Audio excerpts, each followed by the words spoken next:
Be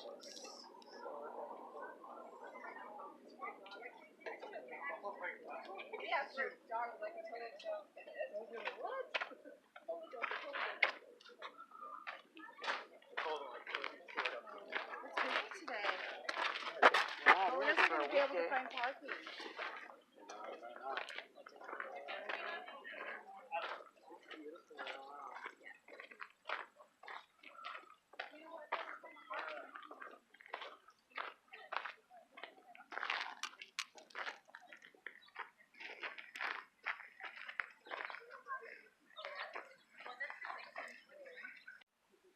I'm Jack Knight Winters. This is Jack Frost University, and today I'm at Chautauqua Park in Boulder, Colorado. As you can see, the flat irons are behind me.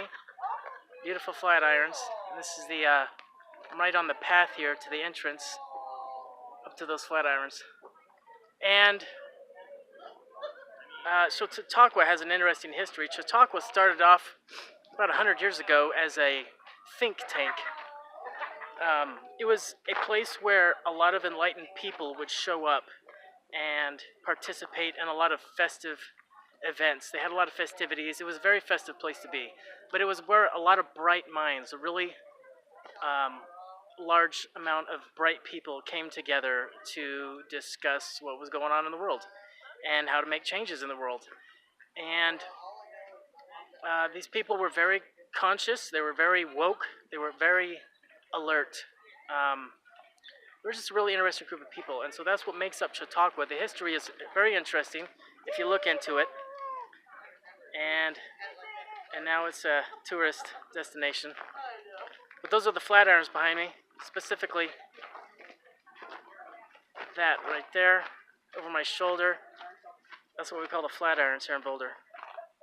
Very attractive place. So today I wanted to talk about allowing the universe to communicate to you through animals, but particularly the crow and the raven. But I'm not really going to be talking about the raven because I haven't had any experiences with the raven.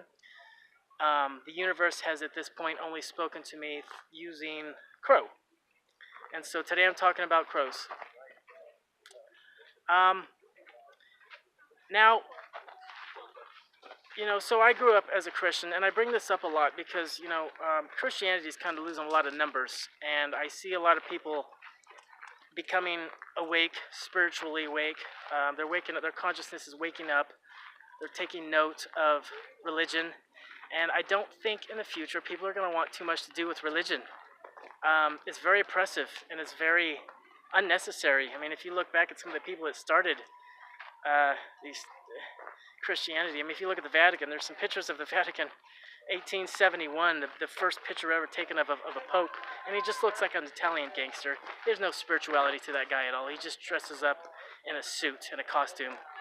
And I'll try to put this picture up here later, but just an Italian mafia or something.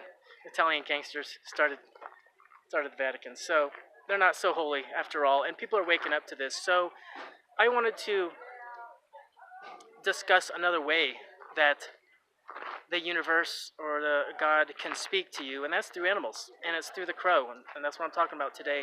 So in order to understand this, you're going to have some level of discernment. If you're living on 3D or 4D, it's probably not going to work out too well for you. Some people, like my friends, I have a couple of friends that were born knowing this. Their parents taught it to them. Native Americans understood this. Native Americans actually really understood this. The art of allowing God to speak to you using nature. Okay, so this is, but it's also become kind of watered down. It's not, there's so many websites on there, and when you try to figure out what the crow means when it's speaking to you, it can mean so many different things, and it's really not necessary. So I feel like a lot of the knowledge out there on the internet, things are getting weak and watered down, so I just wanted to present this matrix based on my own experiences, not anyone else's, not the internet, just based off my own experiences. So call this the Universal Spirit Language Matrix or something. So let's talk about the first time that the universe ever spoke to me using a crow was about 4 years ago, in about 2014, and I had been wanting to do business I wanted to have my own business and my own company since I was 22 years old, but for one reason or another, I just didn't feel it was right in my heart to start one, which was kind of upsetting, and it always disappointed me, but I always wanted my own business. And so around 2014, I was camping out, and I had 4 crows. It was like 3, 4, maybe 5 crows, all just come to me, really, really close to me, within about maybe 5 or 6 feet. And as soon as it happened, because I have discernment, and discernment is needed, you need to be able to know the difference between a regular episode where you just run into a bunch of crows and you're looking at them like, God, you guys are nasty. You need to know the difference between that and the same event, but when the spirit is speaking to you. You gotta be able to have some discernment to understand this. Not many people have this anymore. But these crows, when they came to me, I looked it up, and it was hearing that it was symbolic of transformation. So I knew that some transformation was about to occur in my life. Shortly after is when I started my own business, selling items on eBay. I started within retail. I started buying things cheap and reselling them at a higher price. And that's where a lot of people start business in retail. So that was the beginning of it. And then I moved on from eBay, went to Amazon, and then other things. So I started selling books and t-shirts on Amazon as well. I started designing t-shirts. So that was what the crow meant. The transformation. That's what it's symbolic of. When the crow comes to you, and it just pops to your attention, and the spirit kind of quickens you to their presence, and you're like, oh, this is the universe speaking to me. That's what it means. It's symbolic of transformation or change. It means you're about to take a new direction in life. For me, it was business at the time. Okay, so now the reason why I'm making this video is because these crows has made an appearance in my life once again. So I know that there's some transformation coming. I don't believe it's going to be too dramatic. Usually nothing in my life is too dramatic. But they have made a presence, their presence known all over the place. I'm seeing them all over the place. So definitely transformation is coming to me. And so let me talk about the different elements that a crow symbolizes. So crows are symbolic of transformation, like I said.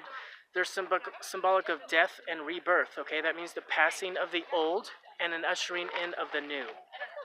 They're symbolic of magic, sorcery, knowledge, ancient wisdom, divination, clairvoyance, prophecy, okay? They're symbolic of enchantments and spells and espionage and deception and mystery, okay? Those are the different things that are symbolized by the crow. Okay, so the crow is a bringer of omens, all right? And so here's the thing. When you see a crow, you need to pay attention to how many crows are there? How many crows are coming to you? Because the amount of crows is important. Is it 1, 2, 3, 4, 5, 6, 7? How many crows are coming to you, are making themselves known to you, okay? Also, you want to listen for cause, okay? You want to listen to how many cause. Is it 1, 2, 3, 4 cause? Because that means something as well. Now, their communication that takes place between 2 different crows has nothing to do with you. They're just talking about the different dangers around them and stuff. They're alerting each other to any perceived dangers, but that's not what the message you're getting out of it is. You're getting an entirely different message. So listen to the cause. Okay, how many cause are there? Pay attention to what time of day they come to you. Is it morning, afternoon, or night? That could mean something. And also, I find it necessary to discuss the difference between a crow and a raven, because sometimes it's not easy to recognize the two, okay? So the crow is about the size of a pigeon, okay? Ravens are much larger than crows. Ravens travel in pairs. Crows travel in flocks, or actually they call them a murder of crows. That's a funny word to describe crows. So crows travel in big numbers, Okay, they have a lot of buddies. Ravens travel in pairs. Okay. Crows are about the size of pigeons. Oh, also, and when I say that the crow has made its presence known in my life, what happened was I was driving down the street, and all of a sudden, there's this crow that just was in the middle of the street, and it was flapping its wings. It was about to die. I could tell it was going to die. I just knew it was going to die. So I circled around, though. I wasn't totally sure it was a crow. And because I'm always sensitive to the universe speaking to me through animals, I decided to go ahead and circle around. That's what I do in my time. I take 5 minutes out of my life to circle around and make sure which animal it was, because it's important to me. I circled around, wanting to make sure it wasn't any other kind of bird, and sure enough, it was a crow. So, a crow dying in your presence means one thing. A dead crow might mean another. In my case, it was a dying crow, which is actually a really good sign. It's a sign of good things to come. So,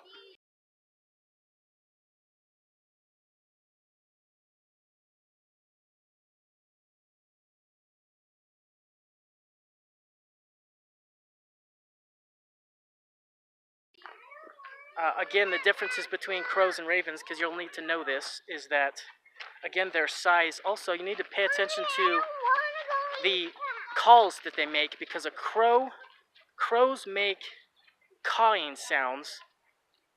Ravens make low croaking sounds. It's a whole. I'm not going to sound like a crow here, but I'm not going to sound like an idiot. There's too many people around. But I might play some noises for you to understand or give you a website. So.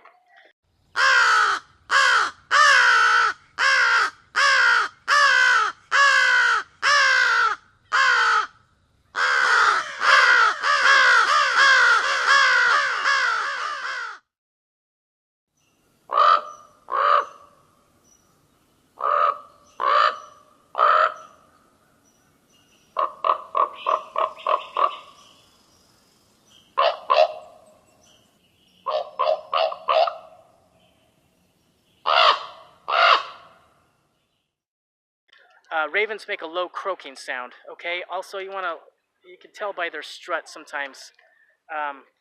Sometimes a raven will do these two-footed hops. Their walking is punctuated by two-footed hops. They'll hop around a little bit. Let's see, besides that, it's really just their size. All you really need to do to discern the difference between a crow and a raven, you just need to look at their size. Crows are about the size of pigeons, okay? Ravens are much bigger. You can tell how big they are. They're big.